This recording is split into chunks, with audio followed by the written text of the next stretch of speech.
जूनागढ़ नाम के राज्य में राजा वीर प्रताप राज्य करते थे। उसकी रानी नैनावती बहुत ही दयालु और सरल स्वभाव की थी। रानी नैनावती की एक दासी भी थी जिसका नाम विमला था।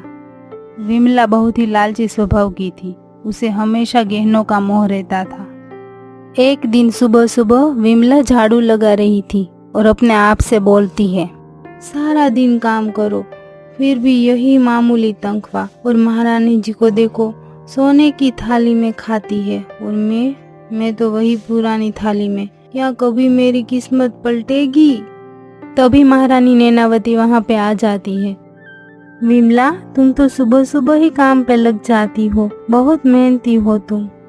अरे धन्यवाद महारानी जी, आपकी सेवा करना तो मेरा सौभाग्य है। एक दिन की बात है, महारानी नैनावती की सहेली चंद्रकला उसे मिलने के लिए महल में आती है। चंद्रकला और नैनावती जब बात कर रहे होते हैं तो विमला पीछे से चुपके से सब कुछ सुनती है। नैनावती, तुमने सुना क्या? गोरखपुर की महारानी सुनंदा ने अपने गहनों की देखरेख के लिए एक सेविका को रखा है। सुना है वो उसकी बहुत ही वफादार सेविका है। अरे सच में क्या? यह तो बहुत ही बड़ी जिम्मेदारी है, लेकिन ऐसी कोई वफादार दासी तो मिलनी चाहिए ना।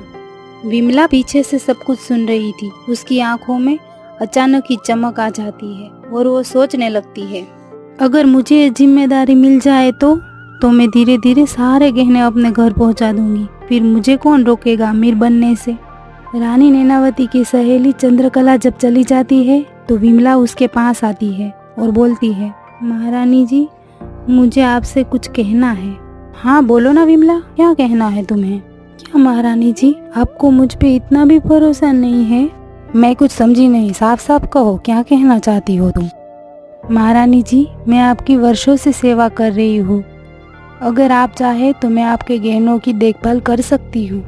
विमला, ये कोई झाड़ू पोछा लगाने का छोटा मोटा काम नहीं है, बहुत बड़ी जिम्मेदारी है। क्या तुम निभा पाओगी इसको? अरे महारानी, आपकी सेवा करना तो मेरा धर्म है महारानी जी। ठीक है, फिर याद रखना, एक भी गहना इधर का उधर हुआ तो मैं बहुत ही सख्त हो जाऊंगी। आपको कोई भी शिकायत का मौका नहीं मिलेगा महारानी जी। अब देखो, एक एक करके सारे गहने मेरे हो जाएंगे। कौन कहता है किस्मत नहीं बदलती? विमला, तेरी किस्मत तो बदल गई।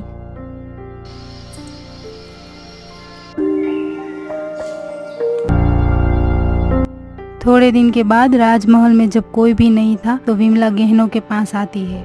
विमला गहनों को देखती है और उसमें से चोरी कर लेती है। कुछ गहनों को लेकर विमला सुनार के पास जाती है और गहनों को बेच देती है।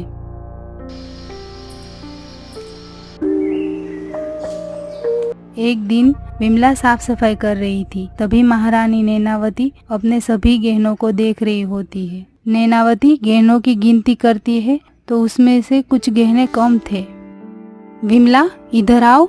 विमला, देखो तो इसमें से कुछ गहने गायब है, कैसे हुआ? गहने कहाँ है विमला? इसमें से तो 2 हार और 3 अंगूठियां गायब है। मैं नहीं जानती महारानी जी, शायद इधर उधर कहीं होंगे, देखिए ना। ठीक है, तुम जाओ। विमला के चले जाने के बाद महारानी मंत्री को बुलाती है और मंत्री को जांच करने के लिए कहती है।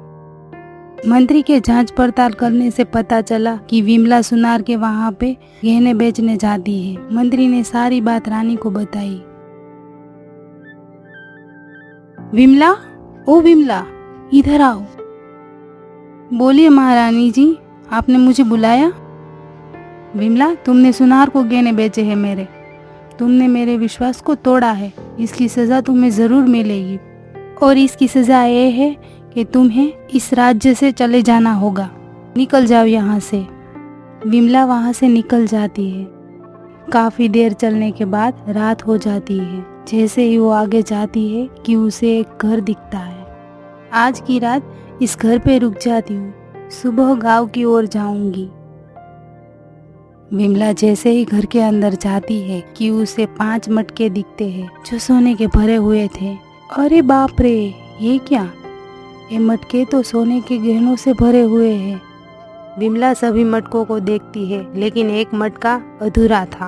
अरे ये क्या, ये मटका तो अधूरा है। पहले मैं मटके को भरूंगी, फिर मैं गहने को पहनूंगी।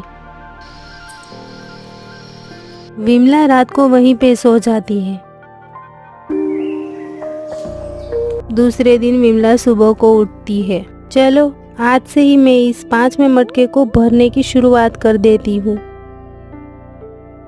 विमला गांव में जाकर सबसे भीख मांगती है। अरे ओ दीदी, कुछ दे दीजिए, 2 दिन से कुछ भी नहीं खाया है, कुछ पैसे हो तो दीजिए। अरे चाचा, कुछ है तो दे दीजिए। अरे मौसी, कुछ खाया नहीं है, थोड़े से पैसे दे दीजिए ना। चलो इस पैसे से कुछ गहने खरीद लेती हूँ।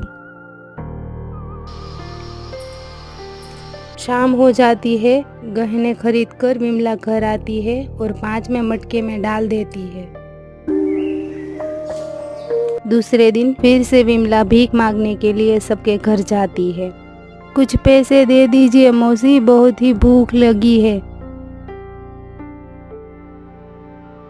आज तो बहुत ही भूख लगी है, कुछ तो खाना पड़ेगा। लेकिन नहीं नहीं, अगर खाना खा लिया तो गहने का मटका कैसे भरूंगी। जितने भी पैसे मिले हैं मैं उसके गहने खरीद लेती हूँ। घर आकर विमला गहनों को मटके में डाल देती है।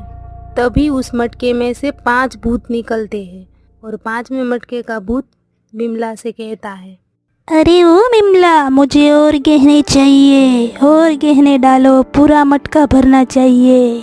विमला ये देखकर डर जाती है। और गहने दो मुझे, और गहने चाहिए मुझे, वरना मैं तुम्हें खा जाऊंगा। छोड़ दो मुझे, जाने दो मुझे। और विमला भागकर बाहर चली जाती है और वो काफी डर जाती है। वो पीछे मुड़कर देखती है तो घर गायब हो चुका होता है। विमला ये देखकर समझ जाती है कि वो 5 मटके के भूत नहीं थे, वो उसके मन का लालच था और उसको अपनी गलती का एहसास हो जाता है। अब मुझे गहने नहीं चाहिए, मुझे शांति से जीना है। मैं रानी नैनावती से माफ़ी मांगूंगी तो वो मुझे माफ़ कर देंगी। और वो रानी नैनावती के पास जाकर उससे माफ़ी मांगती है। रानी नैनावती उसे माफ़ कर देती है।